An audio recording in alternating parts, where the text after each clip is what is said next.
Mali ya Mkenya ikivamiwa, hata hizo mashamba zenyu tutazivamia, na wenye hawana mashamba wapate mashamba Kenya hii. Musifikiri ati wananchi wa kawaida ndio watapoteza mali.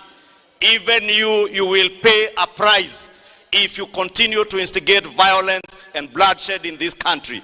And that is my message to none other than Uhuru Kenyatta, the sponsor, sole sponsor, singular financier of Azimio. And several days later.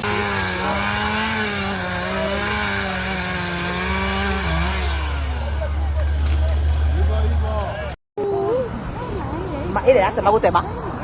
Cái gì? Cô nụ.